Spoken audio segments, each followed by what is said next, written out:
আমাদের মাম্মাম এত বোকা, বোকা বলবো না গাধা বলবো জানি না। আচ্ছা, কালকে ওকে বকু করেছিলাম, আমি একটু দুষ্টুমি করেছে, বকেছি। বকাতে অনেক দুঃখ হয়েছিল, না না আর বকবো না, বকার নাম শুনলেই কোলে উঠে যাচ্ছে, তো একটু বকেছি। বকাতে ওর দুঃখ হয়েছে, অভিমান হয়েছে, সেটা আমি ভিডিও করেছিলাম, ভিডিও করে ফেসবুকে আর ইউটিউবে আপলোড করেছি। এবার আজকে বসে বসে দেখছিলাম, হ্যাঁ হ্যাঁ হ্যাঁ হ্যাঁ আচ্ছা আচ্ছা আর বকবো না আর বকবো না। এবার আমি ওইটাই বসে বসে দেখছিলাম যে ভিডিওটা কেমন হয়েছে। এবার দেখতে গিয়ে সেই বকার সাউন্ডগুলো এসছে, আর মাম্মাম ভাবছে ওকে মনে হয় আমি আবার বকছি। সেইতে দুঃখ পেয়ে উনি কোলে উঠে বসেছেন, এত অভিমান হয়েছে, এত দুঃখ।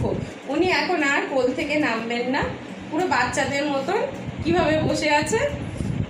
আচ্ছা, নামাতে গেলে আর উঠে যাচ্ছে কোলে। কি বলবো তাহলে, এত বোকা, এত বোকা, এটা বোকা।